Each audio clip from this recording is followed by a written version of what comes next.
Praise the Lord, hallelujah. Welcome to my channel. இன்றைக்கு வேத வசனம் எடுத்துக்கொண்ட பகுதியை பார்த்தீங்கன்னா, சங்கீதம் 23, கர்த்தரின் மெய்ப்பராய் இருக்கிறார், நான் தாழ்ச்சி அடையேன். எவ்வளோ அருமையான ஒரு வார்த்தை, எவ்வளோ ஒரு பாதுகாப்பான ஒரு வார்த்தை. ஒரு மெய்ப்பராய் இருக்கிறாருன்னு சொல்லும்போதே நம்மளுடைய எல்லா கவலையும் நம்ம மறந்துடணும். நான் இந்த வசனத்தை இன்றைக்கி மெடிடேட் பண்ணும்போது எனக்குள்ளே இருந்த எல்லா பெரிய பாரங்கள் எல்லாமே நீங்கி போச்சு.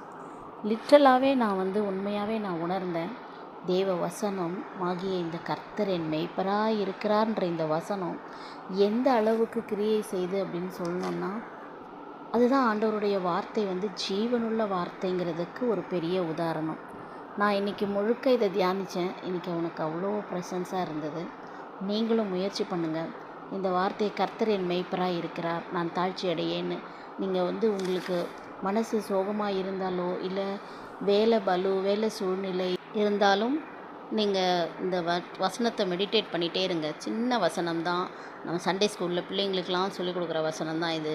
ஆனாலும் அந்த வசனத்துக்குள்ளே எவ்வளோ ஒரு மறைப்பொருள் புதைஞ்சிருக்குங்கிறது நம்ம மெடிடேட் பண்ணும்போது மட்டும்தான் நமக்கு அது தெரியும். நீங்கள் தொடர்ந்து மெடிடேட் பண்ணுங்கள். இந்த வார்த்தை உங்களை நடத்தும், ஆசீர்வதிக்கும், பலப்படுத்தும். இன்னும் நல்ல வாழ்க்கையில் நல்லா வளருவீங்க. தேங்க்யூ ஃபார் வாட்சிங். Thank you friends. Subscribe my channel.